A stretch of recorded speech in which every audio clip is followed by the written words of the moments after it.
there folks, welcome into this video. We have an update on the Model S Plaid. So we left off with this story with my Model S Plaid being towed away. Yes, towed away after 5 days of use essentially, where Sunday the car just wasn't, you couldn't turn the car, like it was completely messed up in a massive way.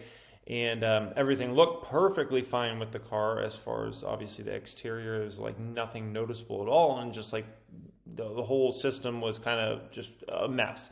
And we didn't know if it was like a chip went bad or what happened. So I have a big update for you guys on exactly what happened here, okay?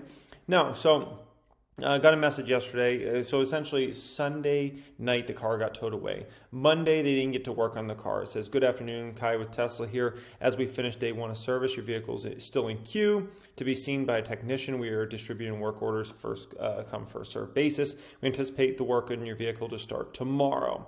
As soon as we have updates, we'll share." So I was like, okay, whatever, that's fine.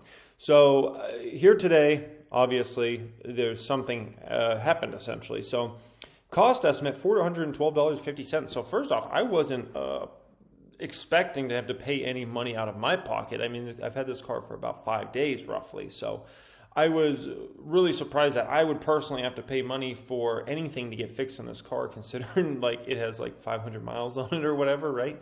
And considering I had owned it for like 5 days before it stopped working. So I thought that was a little strange. So ended up talking with the folks over at Tesla, and they said that they believed a rodent of some kind chewed a bunch of the wiring in the car. So that was like almost shocking news to me, because I've had this car for such a small amount of time. It's not like it was parked in some field or something. So the fact that it would already be chewed up by a rodent of some kind was like, what? Like this is crazy, and that's not covered by warranty. So I just asked them if they could send me some photos of it, of exactly what happened. Like, I'm like, this is crazy. Now, I've dealt with Tesla service over the past couple of years, and I have nothing but positive experiences when it comes to Tesla service. They usually do a great job. I don't usually get charged for anything, and I have nothing bad to say about them. But still, like, it's such a fishy thing that a rodent could have chewed it up in that short amount of time. Like, that seems like crazy almost, right? But they sent me the photos, and I can't dispute that. Like, it looks like a animal of some kind did get up in there and chew the wiring, which is, you know, just, I would call it very bad timing, very bad luck, I guess you can say. Like, that's just nuts. I mean, nuts. I mean, you look at it, and it's hard. You can't dispute that. Like, there's nothing I can dispute. And the technician that's been working on it, you know, he's worked for Tesla for 100 years, and, well, maybe not 100 years, but a long time. And he says he's very, you know, he's seen this several times happen essentially. So yeah, it is what it is. Essentially, I don't dispute it. And the reason I really don't dispute it, even though I'm sure I could try to dispute it, is the car was parked in the driveway that night.